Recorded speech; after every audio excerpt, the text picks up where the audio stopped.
स्मरणाचा विचार करा. देवाचं स्मरण असावं, देवाचं विस्मरण असावं. याच्यातून होणाऱ्या लाभाचं नुकसानाचं वर्णन संतांनी अनेक ठिकाणी केलेलं आपल्याला पाहायला सापडतं. देवाचं समजा विस्मरण झालं, त्या देवाच्या विस्मरणाचा परिणाम काय होतो? विसरली तया थोर झाली हानी पचतील खाणी. 84च्या आपल्याला सगळ्याला माहिती आहे की परमात्म्याचं विस्मरण झालं त्याची फार मोठी हानी होते. गेली विसरवणी खऱ्या देवा अशा पद्धतीची अवस्था झाल्याच्या नंतर त्याची हानी काय होणार आहे? पचतील खाणी 84च्या. त्याला 84 लक्ष योनीमध्ये पुन्हा पुन्हा पुनरपि जननम पुनरपि मरणम पुनरपि जननी जठरे शयनम इह संसारे खलु दुस्सारे अशी अवस्था त्याला भोगावी लागणार आहे. म्हणजे पुन्हा पुन्हा जन्म मरणाचं चक्र पाठीमागं जे लागलेलं जीवाच्या पाठीमागं आपल्याला पाहायला सापडतं. त्याचं एकमेव कारण म्हणजे त्याला असलेलं परमात्म्याचं विस्मरण. परमात्म्याचं विस्मरण हे कधीही चांगलं आहे असं आपल्याला म्हणता येत नाही. म्हणून आपल्याला एक चिंतन पाहायला सापडतं. पहा, जगामध्ये माणसावर येणारं कोणतंही संकट हे संकट नाही, तर परमात्म्याचं विस्मरण हे संकट आहे बरं का. आणि जगामध्ये प्राप्त होणारी कोणत्याही प्रकारची संपत्ती ही खरी संपत्ती नसून परमात्म्याचं स्मरण हीच खरी संपत्ती असे एक वचन चिंतन आपल्याला पाहायला सापडतं की नाही. विपदो नैव विपदः संपदो नैव संपदः विपद विस्मरणम विष्णोः संपद नारायण स्मृती. विपदो नैव विपदः, आपल्याकडे येणाऱ्या संकटाला संकट समजूच नका. संसारामध्ये आपल्याला संसाराच्या दृष्टीने आपल्या अंगावर एखादं संकट कोसळलं तर ते संकट आहे असं म्हणायचं कारण नाही. आणि संपदो नैव संपदः, संसारामध्ये एखादी संपत्तीची स्थिती आपल्याला प्राप्त झाली म्हणजे ती संपत्ती आहे असंही समजायचं कारण नाही. मग विपत्ती कोणती आणि संपत्ती कोणते याचं वर्णन करताना त्या वचनामध्ये पुढे सांगितलेलं आहे, विपद विस्मरणम विष्णोः, भगवंताचं विस्मरण होणं हीच विपत्ती आहे, हेच संकट आहे. आणि संपन्न नारायण स्मृती, ही नारायणाचं स्मरण असणं, भगवंताचं स्मरण असणं याला संपत्तीची अवस्था असं म्हणलेलं पाहायला सापडतं बरं का. म्हणून तुम्ही बघा, नारायणाच्या स्मरणाकरता सांसारिक आपत्तीची मागणी करणारी कुंती आहे की नाही. भगवंताच्या समोर कुंती मातेनं मागणी काय केली? देवाला त्यानं कुंतीनं काय सांगितलं? भगवान ज्या वेळेला द्वारकेला जायला परत निघालेले होते ना, अशा अवस्थेमध्ये कुंती मातेच्या समोर गेले आणि भगवंतानी कुंती मातेला सांगितलं, म्हणजे आता मी निघालो, आता काही तुला बोलायचं का, काही तुला मागायचं आहे का? कुंती मातेनं सुरुवातीला देवाचं स्तवन केलं, देवाची त्याच्यावर असलेली कृपा सांगितली. आणि हे सगळं सांगणं झाल्याच्या नंतर कुंती मातेनं सांगितलं, देवा एक काम, काही दिवस राहा ना म्हणे, तुम्ही कशाला निघालात आज? पहिल्यांदा कुंती माता म्हणते, देवा तुम्ही राहा. त्याच्यानंतर देव राहायला तयार झाले की कुंती माता म्हणते, नाही देवा आता लगेच निघा, चटकन जा, द्वारकेला तुम्ही गेलं पाहिजे अशी माझी इच्छा आहे. आता एकदा राहा म्हणते, एकदा जा म्हणते, असं 2-3दा झाल्यावर देवाने विचारलं, आत्या नक्की सांग ना, काय करू मी, राहू की जाऊ? तुला राहा म्हणायचं की मला जा म्हणायचं काय, पक्क सांग ना. आत्यानं सांगितलं, काय सांगू म्हणे देवा, तुम्ही राहावं असंही वाटतं, तुम्ही जावं असंही वाटतं, कशा करता? आत्याने सांगितलं, कुंती मातेनं सांगितलं की देवा तुम्ही इथं राहाल तर माझ्या पांडवाचं रक्षण होईल. म्हणून पांडवाच्या रक्षणाचा विचार डोळ्यासमोर आला की देवा तुम्ही राहावं वाटतं. आणि द्वारकेतले सगळे यादव माझ्या माहेरचे लोक आहेत, त्यांच्या रक्षणाचा विचार, तुम्ही तिथं असल्याशिवाय त्यांचं रक्षण होणार नाही. म्हणून यादवाच्या रक्षणाचा, माहेरच्या लोकांच्या रक्षणाचा विचार आला की तुम्ही जावं असं वाटतं. देवाने सांगितलं, सांग ना त्या, मी राहू की जाऊ? कारण मला इथं तरी राहावं लागेल, तिथं तरी जावं लागेल, काहीतरी करावं लागणार आहे, मी काय करू सांग ना. कोणती मातेनं सांगितलं, देवा तुम्ही राहायचं की जायचं नंतर ठरवा. माझं एक म्हणणं आहे, मला या सगळ्या स्नेहबंधनातून मुक्त करा. पांडव माझे आहेत, यादव माझे आहेत, अशा पद्धतीचं माझ्या अंतःकरणात असलेलं जे स्नेहबंधन आहे हे स्नेहबंधन तोडून टाका. आणि मग देवा राहायचं तर राहा, जायचं तर जा. भगवंतानी कुंती मातेचं स्नेहबंधन तोडून टाकलं. आणि स्नेहबंधन तोडून टाकल्याच्या नंतर कुंती मातेला भगवंताने विचारायला सुरुवात केली, आत्या आता काही मागायचं का तुला? मागायचं का? मी आता राहू का जाऊ? तो देवाने तिनं सांगितलं, आता स्नेहबंधन तुटलं देवा, राहायचं तर राहा, जायचं तर जा, त्याच्याबद्दल मला काही बोलायचं नाही. बरं याच्या पुढे तुला काही मागायचंय का? मागायचं म्हणे. काय मागायचंय? कुंती मातेनं सांगितलं, विपदस संतुन शश्वत तत्र तत्र जगद्गुरु भवतो दर्शनम यत्स्यात् पुनर्भव दर्शनम. कुंती माता म्हणायला लागली, देवा आम्ही जिथे कुठे असू तिथे आमच्यावर संकट ओढवली पाहिजेत, असंच मला द्या. बरोबर आहे का? होय, आपण संकटाची मागणी करतो का? संकटाची मागणी कुंती मातेनं केली की नाही? आम्ही जिथे असू तिथं, मी जिथं कुठं असेल देवा तिथं माझ्यावर संकटाची मालिका ओढवली पाहिजे, 1-2 संकट नाही, दुःखाचे डोंगर माझ्यावर कोसळले पाहिजेत, अशा पद्धतीची अवस्था देवा मला करा म्हणे. कशा करता हे करायचं हो? कुंती मातेनं त्याचं कारण सांगताना सांगितलं, देवा आमच्यावर संकट आलं म्हणजे आम्हाला तुमचं स्मरण घडतं, आम्हाला तुमचं स्मरण घडलं की तुम्ही आम्हाला दर्शन देऊन आमच्यावरचं संकट दूर करायला धावून येता. याचा अर्थ असा आहे की तुमच्या दर्शनाकरता ही संकटाची मागणी आहे. आता संकट सुद्धा ओढवून घेऊन देवाच्या दर्शनाची मागणी करणारी कुंती माता, तिचा जर विचार आपण पाहायला लागलो तर ती विपत्तीला विपत्ती म्हणते की देवाच्या विस्मरणाला विपत्ती म्हणते? कुंती माता कशाला विपत्ती म्हणते? बोला, झोपू नका. जरा छान झोपेचं वातावरण आहे म्हणून बोलायला लागलं तुमच्याशी. सांगा ना. विस्मरणम विष्णू हो, देवाच्या विस्मरणाला विपत्ती म्हणते आणि देवाच्या स्मरणाला संपत्तीची अवस्था कोणती माता म्हणायला लागली हे आपल्या लक्षात घेतलं पाहिजे बरं का. आणि विसरलेल्या माणसाची फार मोठी हानी होत असते. म्हणून हरिस्मृती सर्व विपद विमोक्षणम. अजून एक वचन आपल्याला असं पाहायला सापडतं धर्मशास्त्रातलं. नेमकं त्या वचनाचं सगळं मला मागचं पुढचं आठवलं नाही. शेवटचा भाग आहे त्या वचनामधला बरं का. हरिस्मृती ही सर्व विपद विमोक्षणम. आपल्याला सगळ्याच्या सगळ्या विपत्तीपासून मुक्त करणारं मोक्षण देणारं कोण असेल? हरिस्मृती. ही भगवंताच्या स्मरणानं आपल्या मागची सगळीच्या सगळी संकट जातात असं वर्णन आपल्याला पाहायला सापडतं. आपण विष्णू सहस्त्रनामाला सुरुवात करत असताना ते ओम विश्वम विष्णुर्व षट्कार तिथून नको, मला थोडंसं अलीकडून सांगा बरं. सुरुवातीपासून पहिला श्लोक सांगा, पहिला, बाकी मला जास्त नको.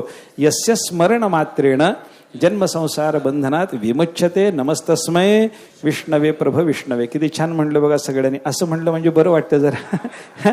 यस्य स्मरण मात्रेण, त्या परमात्म्याच्या केवळ स्मरण मात्रानं केवळ त्याचं स्मरण केलं म्हणजे काय होतं?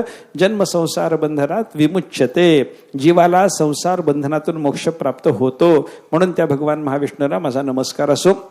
असं पुढचं चिंतन आहे बरं का. अर्थ काय झाला? त्याच्या स्मरण मात्रानं आपल्या सगळ्या संकटाचा नाश आहे. जन्मसंसार बंधनाचं आपल्याला दुःख पाठीमागे राहणार नाही, त्याच्यातून मुक्त होता येईल अशी अवस्था आपल्याला प्राप्त व्हावी याच्याकरता म्हणून भगवंताच्या स्मरणाचा उपयोग आहे. आपण अजून एक श्लोक आपल्याला सांगतो. लग्न वगैरे लागत असताना अंतरपाठ धरला की ब्राह्मण किंवा लग्न लावणारा जो कोणी मनुष्य असेल तो पहिल्यांदा कोणता श्लोक म्हणतो? पहिल्यांदा म्हणला जाणारा श्लोक सांगा बरं. तुम्हाला सगळ्यांना माहिती आहे. पहिल्यांदा अगदी अक्षर टाकायची म्हणली की पहिल्यांदा कोणता श्लोक म्हणतात? तदेव लग्नम म्हणा की. तदेव लग्नम सुदिनं तदेव ताराबलं चंद्रबलं तदेव विद्याबलं दैवबलं तदेव लक्ष्मीपते ते अंघ्रियुगम स्मरामी. तिथल्या अंघ्रियुगम स्मरामी शब्दावर माझा जोर आहे बरं का. लक्ष्मीपते ते अंघ्रियुगम स्मरामी. हे लक्ष्मीपते, तुमच्या चरण कमलाचं ज्या क्षणामध्ये ज्या दिवशी मला स्मरण झालं तो दिवस कसा आहे त्याचं हे वर्णन आहे बरं का. काय? तदेव लग्नम, ते लग्न म्हणजे दिवसाच्या काळामध्ये सूर्योदय ते सूर्यास्त आणि सूर्यास्त ते पुन्हा सूर्योदय असा दिवस आणि रात्रीचा जो विभाग आपल्याकडे आहे की नाही, या दिवस आणि रात्रीच्या विभागात मिळून 12 विभाग केले जातात. म्हणजे काय? 24 तासाचे 12 विभाग केले जातात. 24 तासाचे 12 विभाग करणं, आता ते 24 तासाचे 12 विभाग करणं म्हणजे सरळ 24 तासाचे 12 विभाग आपल्याकडे केले जात नाहीत बरं का. आपल्या ज्योतिषशास्त्रानुसार सूर्योदय ते सूर्यास्त याला दिवस म्हणतो आपण, आणि सूर्यास्तापासून सूर्योदयापर्यंतचा जो काळ आहे त्याला रात्र आपण म्हणतो. आता कधी रात्र मोठी असते, कधी दिवस मोठा असतो, कधी रात्र लहान असते, कधी दिवस लहान असतो, असा जो प्रकार आहे की नाही, त्याच्यानुसार ते रात्रीचे 6 भाग करणं आणि दिवसाचे 6 भाग करणं याच्यामध्ये 2 तासापेक्षा कमी जास्त वेळ होऊन जाते बरं का.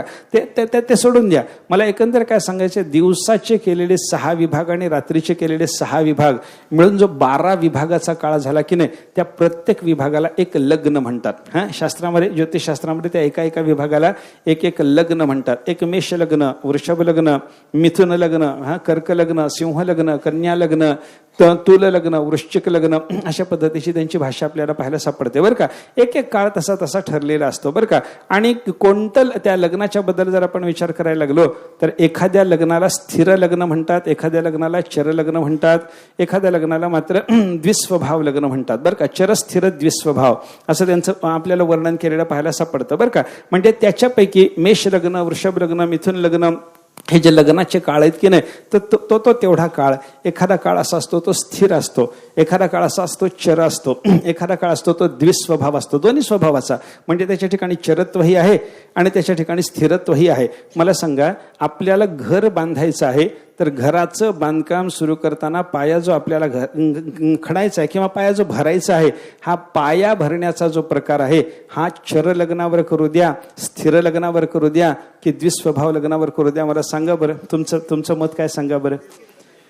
आपलं घर नेहमी कायम पक्क राहू द्या की आपलं घर लगेच पडून जाऊ द्या की आपलं घर पडलं तरी चालेल, राहिलं तरी चालेल, तुमचं मत काय सांगा मला. कसं आहे हो? स्थिर. हा, म्हणजे घर आपलं पक्क हे कायम राहिलं पाहिजे. म्हणजे जे काही स्थिर राहावं असं वाटतं त्या कार्याचा प्रारंभ करत असताना स्थिर लग्नावर करावा. अशा पद्धतीचं ज्योतिषशास्त्राचं चिंतन आपल्याला पाहायला सापडतं. मग सांगा, एखाद्याचं लग्न लावायचंय, ते लावलेलं लग्न स्थिर असावं की लगेच सुटून जावं? म्हणून ते स्थिर लग्नावर झालं पाहिजे लग्न, असा एक विचार धर्मशास्त्राचा त्याच्यामध्ये पाहायला सापडतो बरं का. लग्न स्थिर लग्नावर लागावं, घराचा पाया स्थिर लग्नावर भरला जावा. एखाद्याला समजा धंदा करायचा आहे, गाडी एखाद्याला काही गाड्या ठेवायच्या, तर त्या गाड्याचा धंदा करायचा असला एखाद्या माणसाला, तर त्या गाड्याचा धंदा करणाऱ्या माणसाने तो धंदा कोणत्या लग्नावर सुरू करावा? स्थिर की चर? सांगा मला आता कसं करायचंय सांगा. चर गाडी, 2-4 समजा ट्रक, माल ट्रक ठेवायचे तर भाड्यानं द्यायचे त्याला, असा जर धंदा त्याला करायचा असला तर त्यानं तो धंदा कोणत्या लग्नावर करावा सांगा ना. त्यानं द्विस्वभाव लग्नावर तो धंदा सुरू केला पाहिजे. कारण काय, त्याचा धंदा कायम चाललाही पाहिजे आणि त्याच्या गाड्या फिरत राहिल्याही पाहिजेत. गाड्या फिरत राहण्याकरता चरत्व पाहिजे आणि धंदा कायम चालण्याकरता म्हणून स्थिरत्व पाहिजे. म्हणून द्विस्वभाव लग्नावर अशा पद्धतीचा तो धंदा सुरू केला पाहिजे. अशा पद्धतीचं चिंतन आहे. काही काम सुरू करताना चर लग्नावर करा, काही काम करत असताना स्थिर लग्नावर. देवाची प्रतिष्ठापना करायची आहे, पांडुरंगाची मूर्ती आपल्या गावामध्ये बसवायची. चर लग्न घ्या की स्थिर लग्न घेता हो? काय करता सांगा ना. स्थिर लग्न घेतलं पाहिजे असा विचार आहे बरं का. हे काय आहे? तदेव लग्नम. तुम्हाला उपयुक्त असलेलं कोणतंही कार्य करत असताना तुम्ही भगवंताचं स्मरण करा. ते भगवंताचं स्मरण करत असताना तुमच्या कार्याला अनुकूल लग्न जरी नसलं तर ते लक्ष्मीपते ते अंघ्रियुगम स्मरामी तदेव लग्नम. भगवंताच्या स्मरणाच्या योगानं आपल्या कार्याला अनुकूल असलेलं ते लग्न होतं. मी उदाहरणानं आपल्याला सांगतो. एखाद्याचं लग्न झालं आणि ते लग्न होत असताना, लग्न लागत असताना चर लग्न असेल, ज्योतिषशास्त्राच्या दृष्टीने तो चर लग्नाचा काळ असेल आणि चर लग्नाच्या काळावर त्याचं लग्न लागत असताना त्यानं परमात्म्याचं अंतःकरणामध्ये परिपूर्ण त्यानं जर स्मरण केलेलं असेल तर चर लग्नावर होऊन सुद्धा त्याचं लग्न स्थिर होतं. कारण तदेव लग्नम ते लक्ष्मीपते ते अंघ्रियुगम स्मरामी. देवाच्या स्मरणाच्या योगानं त्या लग्नाला शुद्धता येते. तदेव लग्नम सुदिनंत देव. एखाद्या माणसाचं लग्न वाईट दिवसावर लागतं, काही सांगता येत नाही. काही भांडणं होतात, काहीतरी होतं, दुसऱ्या तिसऱ्या दिवशी लग्न लागलं तर ते वाईट दिवसावर सुद्धा होऊ शकतं. एखाद्याचं लग्न आजच्या दिवशी झालं, अमावस्येला झालं, बिघडलं कुठं? सार्वकाल विवाह मित्यके असं एखाद्याने शास्त्रातलं चिंतन सांगितलं. आणि कधी लग्न करता येतं या नियमानुसार त्यानं लग्न केलं. समजा कुयोगाचा दिवस असला, वाईट दिवस असला, अमावस्येचा दिवस असला, व्यतिपाताचा दिवस असला आणि त्या दिवशी लग्न करू नये अशी जरी स्थिती असली, शास्त्राने जरी सांगितलेलं असलं तरी परंतु देवाचं स्मरण त्यानं जर लग्न लागत असताना कायम केलेलं असेल, हे प्रत्येक वेळेला लक्षात ठेवायचं. देवाचं स्मरण जर त्यानं केलेलं असेल चांगल्या पद्धतीनं तर तो दिवस वाईट असून सुद्धा त्याच्याकरता चांगलाच होतो. सुदिनंतरे तदेव ताराबलम चंद्रबलन तदेव. त्या दिवशी ताराबल असू द्या नसू द्या, ते काय आपल्याकडे चंद्रबल आणि ताराबलाचा विचार सांगितला जातो बरं का. चंद्रबल नेदावे चोरासी, चंद्रबळ तुकाराम महाराजांनी वर्णन केलं की नाही. चंद्रबळ बघून कामाला जाणं. पहिला चंद्र, दुसरा चंद्र, तिसरा चंद्र. आपल्या राशीपासून आज चंद्र कोणत्या राशीमध्ये, त्या राशीपर्यंतच्या राशी मोजायच्या आणि आपल्याला चंद्र कितवा आहे हे ठरवायचं. असा विचार आपल्याला शास्त्राने सांगितलेला पाहायला सापडतो. समजा आज आता जर विचार केला तर आज कुठे चंद्र मला काही लक्षात नाही, पण समजा मिथुन राशीला कदाचित चंद्र असेल. थोडं लक्षात होतं, थोडं लक्षात नाही म्हणा. मिथुन राशीला चंद्र जर आज असेल आणि एखाद्या माणसाची जर मेष रास असली तर मेष राशीपासून त्यानं मोजायला सुरुवात करायची. मेष, वृषभ, मिथुन.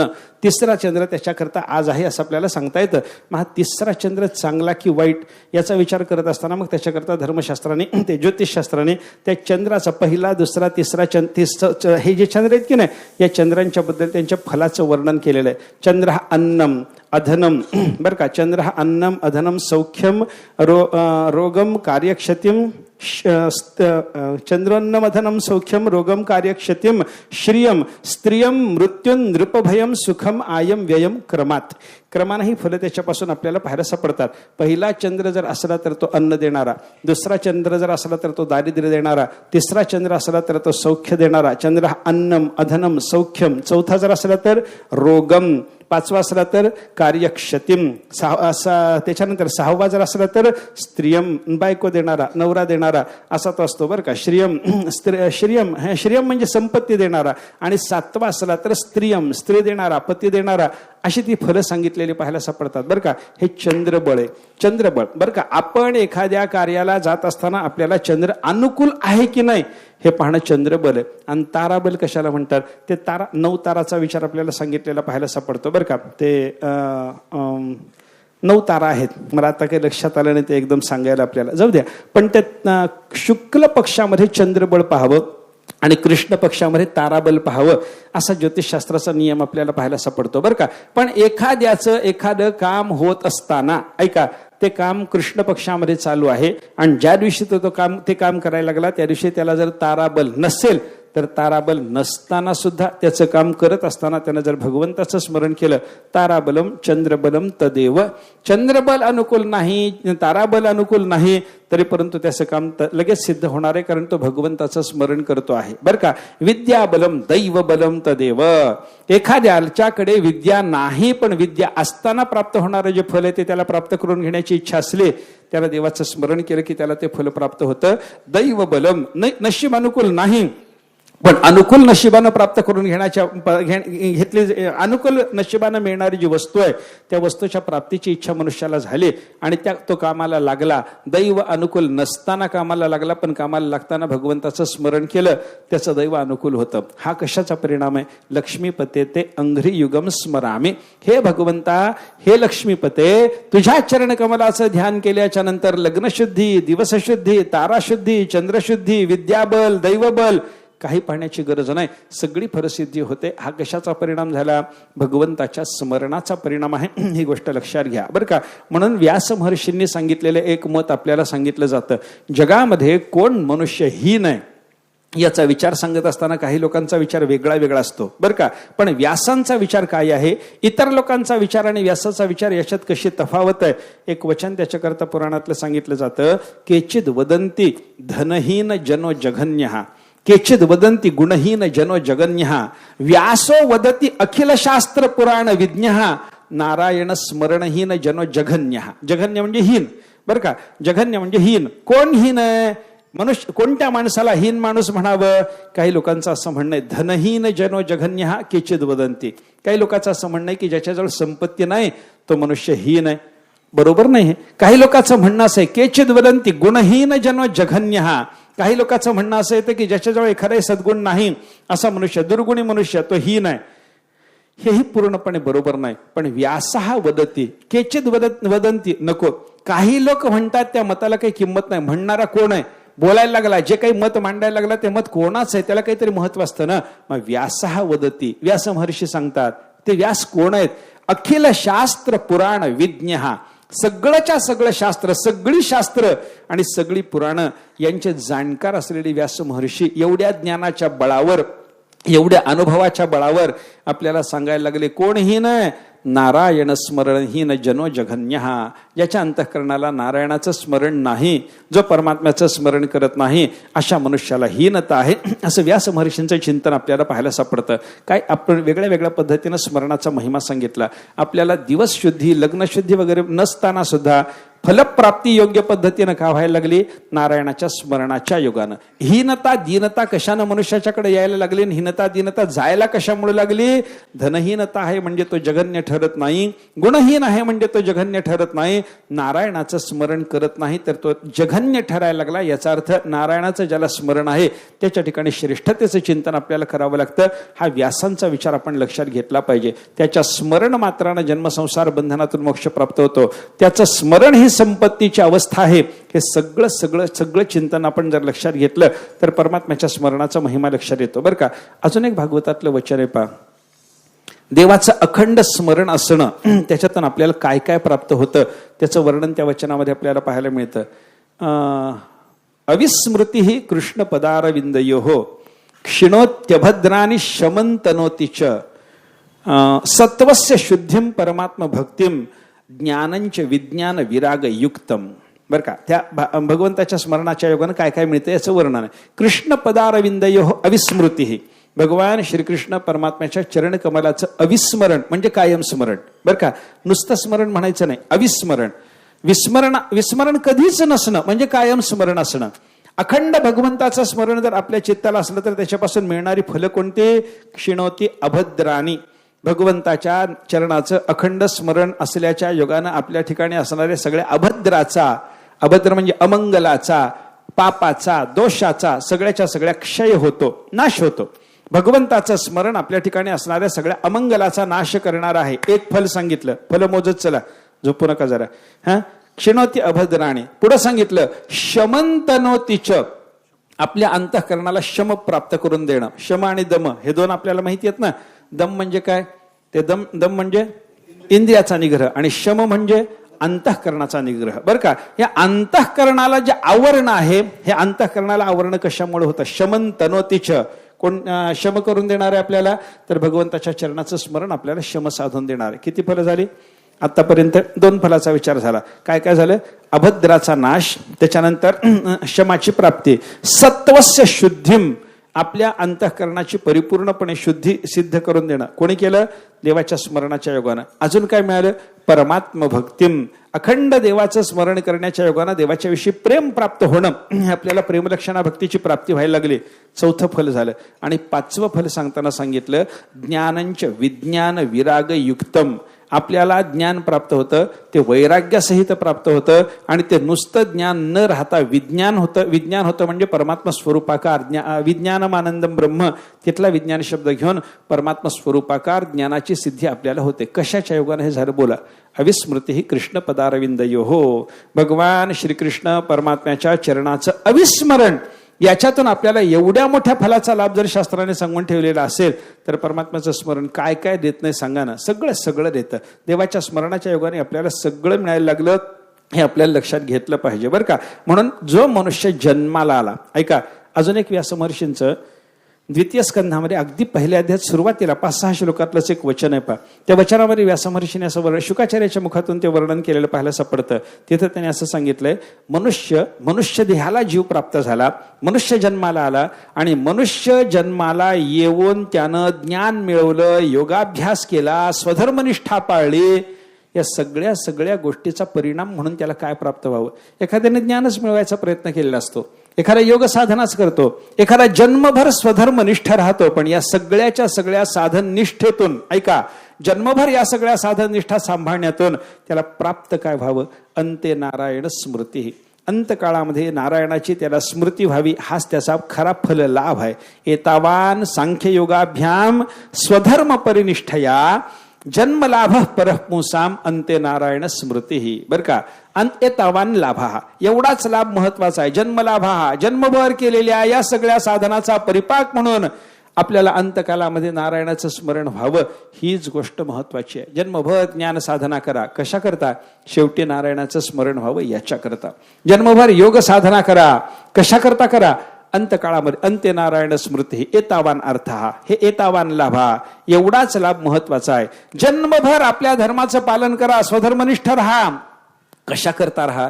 जन्मभर स्वधर्मनिष्ठ राहण्याच्या योगाने अंतकाळामध्ये तुमच्या अंतःकरणाला परमात्म्याचं स्मरण व्हावं, एवढाच त्याच्यातला भाव जर असेल तर भगवंताच्या स्मरणाला किती महत्व आहे बघा. जन्मभर ज्ञाननिष्ठा सांभाळा, जन्मभर योगाभ्यास करा, जन्मभर स्वधर्मनिष्ठा सांभाळा, पण अंतकाळामध्ये परमात्म्याचं स्मरण तुमच्या अंतःकरणाला त्याच्या योगाने निर्माण झालं तर पहा, हे शास्त्रकारांनी जे चिंतन आपल्यासमोर ठेवलेलं आहे, या सगळ्या चिंतनातून भगवंताच्या स्मरणाचा काय महिमा आहे ही गोष्ट आपल्याला वेगवेगळ्या पद्धतीनं लक्षात घेणं शक्य आहे बरं का. देवाचं स्मरण, आता परमात्म्याचं जे स्मरण आहे की नाही बघा, हे परमात्म्याचं स्मरण सुद्धा 2 पद्धतीनं आपल्याला पाहायला सापडतं. एक सगुणाचं स्मरण आहे आणि दुसरं निर्गुणाचं स्मरण आहे बरं का. सगुणाचं स्मरण त्याच्या चरणाचं स्मरण आहे, त्याच्या चरणाचं चिंतन आहे, हे सगुणाचं स्मरण आपल्याला पाहायला सापडतं. आणि निर्गुण परमात्म्याचं स्मरण, याचा अर्थ आपली ब्रह्मरूपता, तिचं स्मरण.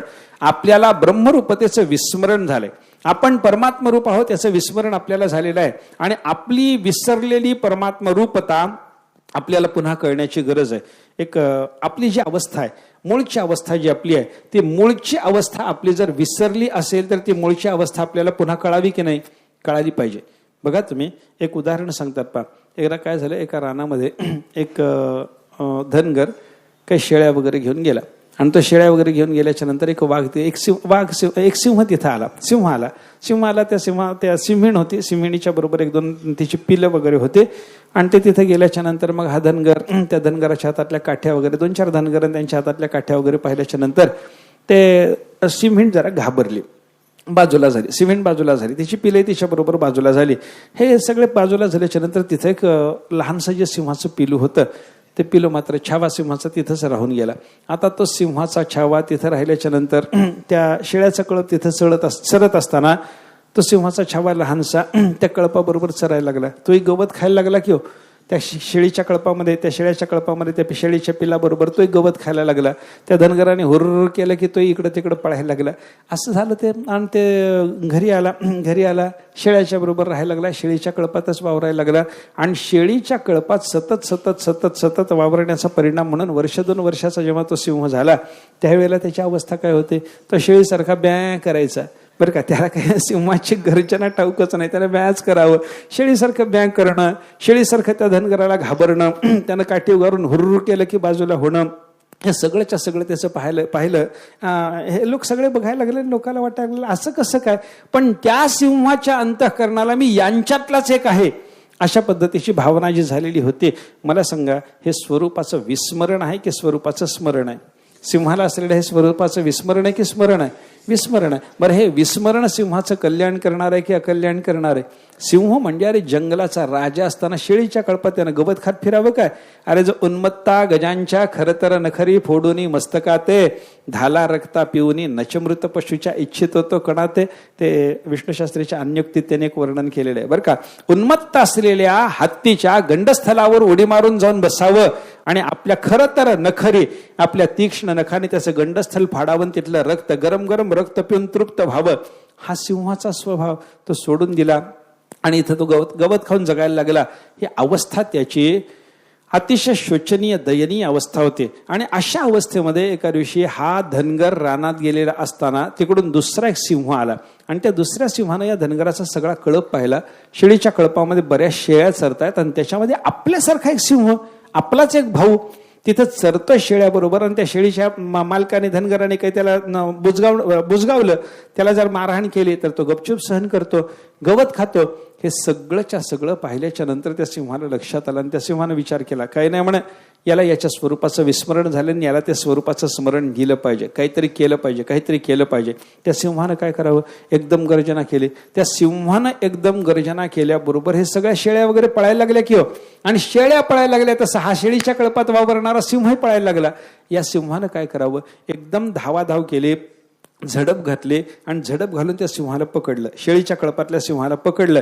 आणि शेळीच्या कळपातल्या सिंहाला खऱ्या म्हणजे या जंगलातल्या सिंहानं, दोघंही खरेच आहेत, पण शेळीच्या कळपातला स्वतःला शेळी जो मानत होता त्याला या आता नवीन आलेल्या जंगलातल्या सिंहानं पकडलं. आणि पकडल्याबरोबर तो थरथर कापायला लागला, त्याला घाम फुटला, माफ करा म्हणायला लागला, मला सोडून द्या म्हणायला लागला, माझ्या धनगराच्या घरी मला जाऊ द्या म्हणे, माझ्या सगळ्याच्या सगळ्या शेळ्याबरोबर मला जायचं आहे, असं करू नका. हे त्याचं बोलणं ऐकल्याच्या नंतर त्या सिंहानं त्याला सांगितलं, मूर्खा तू शेळी नाही सिंह आहेस म्हणे. सिंह कशावरून सिंह? त्याने त्याला सांगितलं, अरे बाबा तुझा एकदा आवाज माझ्या आवाजासारखा आहे की नाही बघ म्हणे. मी सिंह आहे ना? हो म्हणे, तुम्ही सिंह आहात पण मी शेळीच आहे. आता तुम्ही सिंह पण मी शेळी म्हणणारा सिंह. अरे त्याला हसायचं कारण नाही, आपलं असंच चाललंय. त्याला काय हसायचं आपण? त्या सिंहाला जसं सिंह पण कळत नाही तसं आपल्याला आपलं परमात्म रूपत्व कळत नाही ना. आपण ब्रह्मरूप असताना लगेच देवाने पांडुरंगाने सांगितलं तू पांडुरंग, मी कुठं पांडुरंग देव, असं कसं होईल असं म्हणतोच ना आपण. तीच अवस्था आहे आपली बरं का. त्या सिंहानं सांगितलं म्हणे बाबा तो सिंह आहेस, याला पटतं ना. हा म्हणायला लागला, नाही मी शेळीच. अरे सिंह आहेस बाबा तू? नाही मी शेळीच आहे. अरे बाबा तू सिंह आहेस रे. कशावरून सिंह? त्यानं सांगितलं एकदा आवाज कर ना, माझ्यासारखा तुला आवाज करता येतो की नाही बघ बरं. मग आवाज कर म्हणल्याबरोबर यानं सांगितलं बॅ केलं, म्हणायला बघा म्हणे माझा आवाज कसा आहे, तुमच्यासारखा की त्या शेळीसारखा आवाज. अरे शेळीसारखा नाही गाढवा तुझा आवाज, तुला माझ्यासारखं ओरडता येतं. एकदा हे शेळीसारखं ओरडणं सोडून एकदा मोठ्याने गर्जना कर बरं, सिंह गर्जना हो दे बरं. या सिंहाने गर्जना करून दाखवली. आणि अशाच पद्धतीची गर्जना तू कर कर कर म्हणून मागं 2-4 वेळेला लागल्याच्या नंतर या सिंहाने जेव्हा आवाज फाडला महाराज आपला स्वतःचा, एकदम मोठी गर्जना झाल्याबरोबर त्याला कळायला, अरे मी शेळी नाही मी सिंह आहे. तरी त्याला थोडंसं पुन्हा वाटायला लागलं. कारण काय, निश्चयात जाऊन सुद्धा मनुष्य एकदम पुन्हा निश्चयात कायम राहत नाही. पुन्हा संशयामध्ये असंभावना विपरीत भावना पुन्हा येतातच की नाही. त्या सिंहाला वाटायला लागलं की बाबा मी सिंह आहे. आणि पुन्हा लगेच वाटलं नाही याने मला ओरडायला लावल्यामुळे मी कदाचित थोडंसं ओरडून दाखवलं. जसा धनगर आमच्या शेळ्यासारखा ओरडतो तसा याच्यासारखा आवाज मला करता आला. म्हणून धनगराला शेळीसारखा आवाज करता आला, म्हणून धनगर जसा शेळी होत नाही तसा याच्यासारखा आवाज मला करता आला, म्हणून मी काही सिंह होत नाही. नाही मी सिंह नाही. तो पुन्हा म्हणायला लागला. त्या सिंहाने सांगितलं, मूर्खा तू सिंह आहेस रे. कशावरून सिंह? चल म्हणे, चल तुला तुझं रूप आणि माझं रूप दाखवतो, सारखं दिसलं तर तू स्वतःला सिंह मानशील की नाही? तो म्हणला हो. मग त्याला एका सरोवरावर नेलं. जवळ बाजूला तळ होतं, पाणी प्याय करता म्हणून तिथे गेले दोघं जण. आणि दोघे जण तिथे गेल्याच्या नंतर या सिंहाने त्या शेळी मानणाऱ्या सिंहाचं असं मस्तक धरलं, आपल्या डोक्याला डोकं लावलं आणि त्या पाण्यामध्ये बघितलं आणि म्हणायला लागला, बघ माझं मस्तक बघ, तुझं मस्तक बघ, मी नकटा तूही नकटा बघ म्हणे एकदा याच्यामध्ये मला यायाळ आहे, तुला यायाळ आहे, बघ म्हणे तुझं माझं स्वरूप दोघांचं सारखं आहे की नाही, तुझं माझं स्वरूप सारखं आहे की नाही. अरे ती शेळी बघ म्हणे. रानात चरणारी दूरची शेळी दाखवली. त्याला म्हणायला लागला, ती शेळी बघ आणि इथं तुझं बिंब बघ, तुझं प्रतिबिंब बघ. तुझं प्रतिबिंब कसं आहे? त्या शेळीसारखं आहे का माझ्यासारखं आहे? कोणासारखं प्रतिबिंब दिसेल? तो म्हणलं तुमच्यासारखं दिसतंय. मग माझ्यासारखं दिसतं ते तू माझ्यासारखं, माझ्या जातीचाच म्हणून माझ्यासारखं दिसलं की त्या शेळीच्या जातीचं असताना तुला माझ्यासारखं प्रतिबिंब दिसेल? तू शेळी नाही. शेळीनं जर इथं प्रतिबिंब पाहायचं ठरवलं तर शेळीचं प्रतिबिंब शेळीचं दिसेल का सिंहाचं दिसेल? शेळीचं दिसणार आहे. मग तुझं प्रतिबिंब जर माझ्यासारखं दिसायला लागलं तर तू सिंह आहेस बाबा, तू शेळी नाहीस. अशा नाना प्रकाराने त्या सिंहाला स्वतःचा सिंहपणा जाणवून द्यावा लागला.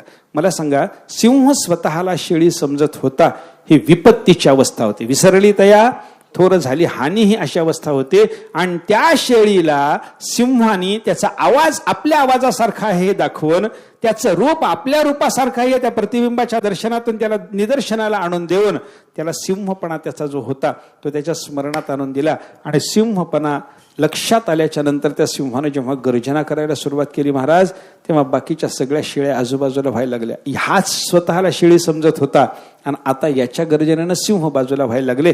हे काय आहे? कशाचा परिणाम आहे? स्मरणाचा.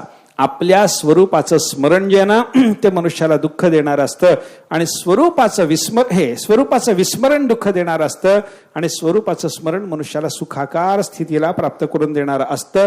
याच्याकरता परमात्मा स्वरूपतेचं आपल्याला स्मरण असलं पाहिजे. आपण विसरलो, हानी झाली, 84 योनीमध्ये आपण पचायला लागलो. हे सगळंच्या सगळं 84चं चक्र थांबावं, आपल्या पाठीमागे लागलेलं दुःख थांबावं.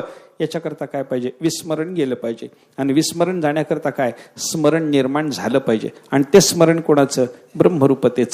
ब्रह्मरूपतेचं आपल्या स्मरण आपल्याला झालं. स्वरूपाकार आपण झालो पाहिजे, ते स्मरण आपल्याला असलं पाहिजे. आपण जीव नसून आपण ब्रह्मरूप आहोत याचं स्मरण आपल्याला झालं पाहिजे. हे स्मरण होतं का हो लगेच? त्या सिंहाला जो स्वतःला शेळी समजत होता, त्या सिंहाला त्याच्या स्वरूपाचं स्मरण देण्याचा जंगलातल्या सिंहाने जेव्हा प्रयत्न केला तेव्हा तो लगेच सफल झाला की त्याच्याकरता काही त्याला पुन्हा झटावं लागलं. त्याच पद्धतीनं आपल्याला आपल्या ब्रह्मरूपतेचं स्मरण गेल्याबरोबर स्मरण होतं. मी ब्रह्मरूप आहे, मी वासुदेव तत्वता, चिदानंद रूप शिवोहम. हे आपली अवस्था आहे बाबानो. हे आपल्याला शास्त्रकार संत महात्मे पुन्हा आवर्जून जेव्हा सांगतात, ते सांगितलं की लग्गे ऐकल्याबरोबर आपल्याला तुका म्हणे कानी ऐकिली मात तोची झाला घात जीव. पण असं होतं का लगेच? आपल्याला होत नाही महाराज. आपला अधिकार वेगळा आहे. तो कानी ऐकिली मात तोची झाला घात जीवपणा अशा अवस्था सिद्धवण्याकरता लागणारा अधिकार वेगळा आहे. म्हणून श्रोत्यामध्ये आपल्याकडे प्रकार सांगतात ना. काही श्रोते वेदांताचं श्रवण करणाऱ्या श्रोत्याबद्दल असं जुने लोक सांगतात. काही श्रोते कापरासारखे असतात म्हणे, काही श्रोते शेणाच्या गोवरीसारखे असतात आणि काही श्रोते मात्र शेणाच्या ओल्या पोवट्यासारखे असतात. आता बघा, कुठं अग्नीचा परिणाम कशा पद्धतीनं व्हायला लागला सांगा. कापराकडे अग्नी गेल्याबरोबर कापूर पेटतो की नाही? लगेच कापुराची वाती उजळली, लगेच तिथं अग्नी लावल्याबरोबर प्रज्वलित होणार हो, त्याला काही वेळ लागत नाही. असे काही लोक असतात, त्यांचं कानी ऐकिली मात तोची झाला घात जीवपणा, बरोबर येते ते तिथं बरोबर आहे. काही लोक मात्र गोवरी सारखे, शेणाची वाळलेली गोवरी जी असते की नाही, तिला पेटवायला अग्नी तिथं गेला. अग्नी तिथं गेल्याच्या नंतर लगेच ती पेटते का? कापरासारखी पेटत नाही. बरं पेटतच नाही का? पेटते ना, पण त्याला फुफू करावं लागतं, धूर सहन करावा लागतो. पेटवणाऱ्या माणसाला डोळे सगळे आपले नका डोळे धुरे भरून राहू जमत नाही तिथं, त्याला तो विचार करून तुकाराम महाराजांची ती आज्ञाप्रमाण मानता येत नाही. डोळे धुराने भरून घ्यावे लागतात, त्रास सहन करावा लागतो, तेव्हा तो पेटतो. म्हणजे गुरुला खटपट करावी लागते. गुरुला अग्निस्थानी मानानं कापराकडे गेलेला अग्नी लगेच तिथं प्रज्वलित झाला, म्हणजे गुरुनं दिलेला बोध एखाद्या साधकाच्या ठिकाणी लगेच बिंबित झाला. आणि एखादा कसा गौरीसारखा थोड्या प्रयत्नानं आणि शेणाच्याकडे, ओल्या शेणाकडच्याकडे अग्नी गेला आणि त्या अग्नीनं ओल्या शेणाला पेटवायकरता खूप खटपट केली तर शेण पेटेल की अग्नी विझल? म्हणजे त्या शेणासारखी ज्याची अवस्था आहे, ज्याचा दुराग्रह सुटत नाही, ज्याचा हट्ट सुटत नाही, अशा मनुष्याच्याकडे जर आपण एखाद्या महात्म्याने जर जाऊन त्याला काही बोध करण्याचा प्रयत्न केला, नाही महाराज महात्माच मरून जाईल पण याला काही परिणाम होत नाही. अशी स्थिती आपल्याला पाहायला सापडते बरं का. म्हणजे काय आहे, आपल्या स्वरूपाचं स्मरण जे आपल्याला व्हायचंय पाहिजे, जे असावं, जे असणं महत्वाचं आहे, त्या स्मरणानं आपली हळहळ जाणार आहे, जीव निश्चळ होणार आहे, समाधान प्राप्त होणार आहे. हे महाराजांनी इथं सांगितलेले चिंतन आहे. ते स्मरण प्राप्त होणं एकदम प्रत्येकाच्या बाबतीत शक्य नसतं. सिंहाला सिंहत्वाचं स्मरण देण्याकरता त्याचा आवाज ऐकवावा लागला, त्याच्यानंतर त्याला प्रतिबिंबाचं दर्शन घडवावं लागलं. एवढा व्याप जसा करावा लागला तसा जीवाला सुद्धा ब्रह्मरूपतेचा बोध करत असताना गुरुला अनेक प्रकारची साधना त्याला सांगावी. तो म्हणतो, कसला मी ब्रह्मगुरु महाराज? अहो देव कुठं, मी कुठं? क्लेश कर्म विपाकाशय ही अपरामृष्ट हा पुरुष विशेष हा ईश्वरा. हे देवाचं लक्षण. त्याला क्लेश नाहीत, त्याला कर्म नाही, त्याला विपाक नाही, त्याला आशय म्हणजे संस्कार काय काय काय त्याच्या पाठीमागं भानगडच नाही. अविद्या, अस्मिता, राग, द्वेष, अभिनिवेश, एकही क्लेश त्याच्या पाठीमागं नाही. आमच्या पाठीमागं मात्र सगळे क्लेश लागलेले. आम्हाला अविद्या आहे, आम्ही सताला असत, असताला सत समजतो, चिताला अचित, अचिताला चित समजतो, दुःखाला आनंद, आनंदाला दुःख आम्ही समजतो, पवित्राला अपवित्र, अपवित्राला पवित्र आम्ही समजतो, म्हणजे अविद्या आहे. आम्हाला अस्मिता आहे. दृग्दर्शन शक्त्यो एकता एव अस्मिता. अस्मिता, अस्मिता म्हणजे काय? बुद्धी आणि आत्मा परस्पर भिन्न असताना त्या दोघांना एक समजणे, असं आपण अस्मितेचं लक्षण पाठ केलेलं आहे. पण योगसूत्रकार सांगतात, दृक्शक्ती, दर्शन शक्ती या दोन वेगळ्या असताना त्यांना एक समजणं. दृक्शक्ती आत्मा, दर्शन शक्ती बुद्धी, हे दोघं वेगळे असताना त्यांना एक समजणं, याला अस्मिता म्हणायचं. ते अस्मिता या क्रिया, अस्मी हे क्रियापद आहे की नाही, त्या अस्मी क्रियापदामध्येच आपल्याला ते दाखवून दिलेलं आहे बरं का. अस्मी क्रियापदामध्ये अस आणि मी, असं धातू आणि मी प्रत्यय, असं धातू विद्यमानता अर्थ सांगणार आहे आणि विद्यमान असणारं तत्व म्हणजे आत्मा आहे. आणि मी म्हणजे आहे, मी आहे अशा पद्धतीचा जो मी प्रत्यय आहे, हा मी प्रत्यय धारण करणारी बुद्धी आहे. म्हणजे मी प्रत्यय आहे म्हणजे तिथं बुद्धी आली, आणि असं धातू मध्ये विद्यमानता हा अर्थ आला म्हणजे तिथं आत्मा आला. आत्मा आणि बुद्धी परस्पर वेगळे असताना अस्मी क्रियापद केलं की त्या दोघाला एक करून आपण चाललो, म्हणजे दोघं वेगळे असताना एक समजून चाललो, म्हणून त्याला अस्मिता म्हणायचंय बरं का. अविद्या, अस्मिता, सुखानुषयी रागहा. एखाद्या पदार्थाचं आपल्याला काही एखाद्या पदार्थाचा अनुभव झाल्याच्या नंतर, तो अनुभव संपून गेल्यानंतर सुद्धा अंतःकरणात राहणारा अनुशय, अनुशय म्हणजे शेष भाग, तो सुखाचा असला तर त्या पदार्थावर आपलं प्रेम होतं हे सिद्ध होतं, त्याला राग म्हणतात. एखाद्या पदार्थाच्या संबंधानं आपल्या अंतःकरणातला अनुशय जर दुःखाचा असला तर तो पदार्थ द्वेषाला पात्र असतो, त्याला द्वेष म्हणतात बरं का. सुखानुषयी रागहा, दुःखानुषयी द्वेषहा, आणि स्वरसवाही विदुषोपी तथा रूढा अभिनिवेशहा. अभिनिवेश शब्दाचा अर्थ योगशास्त्रामध्ये किंवा क्लेशाचा विचार करत असताना मरणाचं भय बरं का. सामान्य माणसापासून विद्वज्जनापर्यंत सर्वांच्या अंतःकरणाला असलेलं जे मरणाचं भय आहे, याला काय म्हणायचं?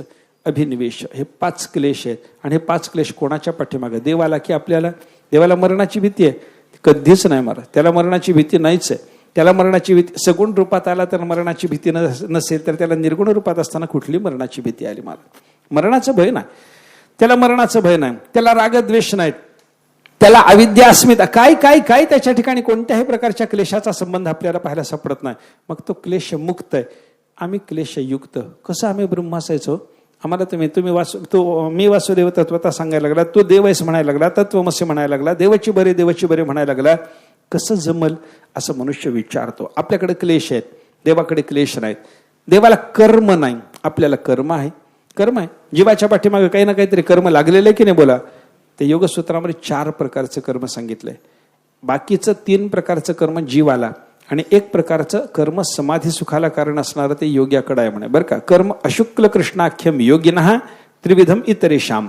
त्यांचं सूत्र असं आहे, योगी पुरुषाकडे असलेलं कर्म कोणतं? जे समाधी सुख देणारं कर्म आहे ते कर्म कोणतं? अशुक्ल कृष्ण. ते शुक्लही नाही, कृष्णही नाही.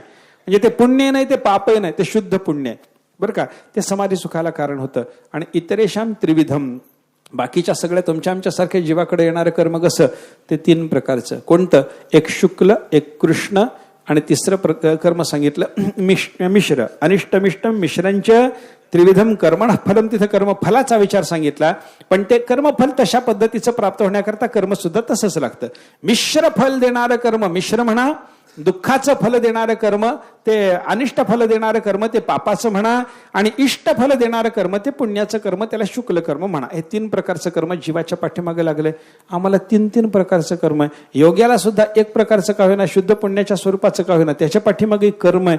पण या परमेश्वराला कोणतं कर्म? हो, देवाच्या पाठीमागे कर्म नाही. बरं, क्लेश नाहीत, कर्म नाही. तिसरा विचार करा, विपाक. विपाक म्हणजे परिणाम, कर्माचा परिणाम, कर्माचा फलभोग. कर्माचा फलभोग 3 प्रकारचा सांगितला. सतिक मूले तद्विपाको जात्यायुर्भोगा. हा आपल्याकडे कर्म नावाचं जर मूळ असेल तर त्या मुळापासून प्राप्त होणारे विपाक म्हणजे परिणाम 3 प्रकारचे भोगावे लागतात. जाती, जाती म्हणजे जन्म, आयुः आयुष्य, आणि भोग. हे 3 प्रकारचे परिणाम कशाचे? कर्माचे परिणाम आहेत. आपलं कर्म ज्या जन्माला घालेल त्या कर्माला त्या जन्माला जावं लागतं. अरे भरताच्या कर्माने त्यांना हरिण जन्माला घातलं. जडभरत राजा हरिणी गर्भा गेला बरं का, हरिणाच्या गर्भाला त्याला जावं लागलं. अर्थ काय झाला? म्हणजे कर्म आपल्याला जन्म देणार आहे, कर्मच आपल्याला आयुष्य देणार आहे. या देहाला कर्माने तुम्हाला आणून सोडल्याच्या नंतर या देहात राहण्याकरता तुमच्या जन्मापासून मरणापर्यंतचा जो आयुष्याचा काळ आहे हा कोणी ठरवला? या देहाचं प्रारब्ध ठरतं. म्हणजे कर्माने आपल्याला हे आयुष्य सिद्ध झालं. आणि फल, सुखदुःखाचं फल या आयुष्यामध्ये जे आपल्याला प्राप्त होणार आहे कोणी दिलं? कर्मच देत असतं. कर्म असेल तर सुखदुःखाचा भोग आपल्याला घडणार आहे बरं का, नाहीतर सुखदुःखाचा भोग आपल्याला घडत नाही. म्हणजे कर्माचा परिणाम आपल्याला भोगावा लागतो. ऐका, आपल्याला जन्म आहे, आपल्याला आयुष्य आहे, आणि त्याच्यानंतर आपल्याला सुखदुःखाचा भोग आहे. परमेश्वराकडे बघा, त्याला जन्म आहे का? अरे जन्म नाही. जन्म मला सांगा, जन्म एकदाच असतो की दरवर्षी असतो? हा, आपला जन्म कसा आहे? दरवर्षी का एकदाच आहे? आणि त्याचा जन्म जर आपण दरवर्षी करत असू तर त्याला काय जन्म म्हणायचं का? जन्माची लीला होती, जन्माची लीला म्हणून दरवर्षी साजरी करता आली आपल्याला, नाहीतर येत नाही. म्हणजे त्याला जन्म नाही. त्याच्यानंतर आयुष्य, जन्म ते मरण याच्यामधला जो काळ आहे त्याला आयुष्य म्हणतात. मला सांगा, राम कृष्ण वगैरे सगळेच्या सगळे अवतारी जे पुरुष होते, परमेश्वराचे अवतार, यांनी आपल्या शरीराचा उपसंहार केला, ते निजधामाला गेले असं जरी त्याने दाखवलेलं असलं तरी आजही स्मरण केल्याबरोबर ज्याला रामाचं स्मरण होतं त्याला रामाच्या रूपात देव दर्शन देतो ना, कृष्ण रूप आपल्या समोर प्रगट होतं ना. मग राम कृष्णाची रूप आजही प्रगट जर होत असतील तर त्या रामकृष्णाच्या शरीराला तरी आयुष्य आहे असं म्हणता येईल का आपल्याला? त्यांना जन्म नाही, त्यांना आयुष्य नाही, आणि त्यांना सुखदुःखाचा भोग नाही. हे कर्माचे विपाक त्याला भोगावे लागत नाहीत, आणि आम्हाला कर्माचे विपाक, मग आम्ही दोघं एक कसे बाबा? अशी मनुष्याला शंका येते बरं का. आणि आशय, आशय म्हणजे संस्कार, आपण केलेलं कर्म. ऐका, त्या कर्माचा सगळाच्या सगळा विपाक आपला भोगून जरी संपलेला असला तरी त्या कर्माची अंतःकरणात राहून जाणारी जी एक सूक्ष्म अवस्था आहे तिला वासना किंवा संस्कार म्हणतात बरं का. मी मागे त्याला उदाहरण सांगितलं होतं. तेलाच्या भांड्यातून तेल काढून टाकलं, सगळं तेल काढून घेतलं, निथळून काढून घेतलं, कणिक घालून पुसून घेतलं, तरी आता त्या भांड्यामध्ये ते भांड घासायच्या अगोदर दूध तापवायची बाईची तयारी आहे का? नाही. का नाही? त्या बाईला माहित आहे त्या भांड्यात तेल आहे. मग त्या तेलामध्ये भजे तळून देते का बाई? देत नाही. का देत नाही? भजे तळाई एवढं नाही, पण त्याच्यामध्ये तेल आहे हे तिला माहिती आहे. त्या भांड्यात असलेली जी तेलाची सूक्ष्म अवस्था आहे, तशा पद्धतीनं अंतःकरणात राहून जाणारी जी कर्माची सूक्ष्म अवस्था आहे, ते कर्म आता त्या भांड्यातलं तेल भजे तळायला उपयोगाचं नाही. तसं आपल्या अंतःकरणावर वासना रूपात असलेलं कर्म आता लगे फलभोगाला आपल्याला उपयोगी पडेल असं नाही, त्याला उद्युक्त करावं लागतं. हा, पण ते भांड्यातलं तेल, ऐका, भांड्यामध्ये शिल्लक राहिलेलं तेल भजे जरी तळून देत नसलं तरी दूध नासवतं, दूध खराब करतं. त्याच पद्धतीनं अंतःकरणात असलेलं हे कर्माचं जे संस्कार रूप आहे, वासना रूप आहे, आशय रूप आहे, हे आशय रूप सुद्धा आपलं काहीतरी बिघडवणारच आहे बरं का. हा आशय आपल्याला आहे, परमेश्वराला तो आशयही नाही. म्हणजे क्लेश कर्म विपाक आशय त्याला नाही, सगळंच्या सगळं आम्हाला आहे. आणि परमात्म्याच्या बद्दल अजून विचार जर केला, त्याला स्वगत सजातीय विजातीय कोणताही भेद नाही. आपल्या पाठीमागं भेद लागला, त्याला व्यापकता, आम्हाला परिच्छिन्नता, मग हे सगळं परस्पर विरुद्ध लक्षण त्याच्यात आमच्यात जर सिद्ध होत असेल तर त्याचं आमचं रूप एक आहे. जीव ब्रह्मैक्य आहे हे स्मरण आम्हाला व्हायचं कसं, अशी शंका आल्यावर गुरुला खटपट करावी लागते. सिंहाला जशी त्या सिंहाला सिंहपण जाणवून द्याकरता खटपट करावी लागली, तशी आपली ब्रह्मरूपता जाणवून देण्याकरता गुरुला खटपट करावी लागते. ते गुरुची खटपट म्हणजे गुरु सिंहाची खटपट आपल्याला बघायची, उद्याला बघू.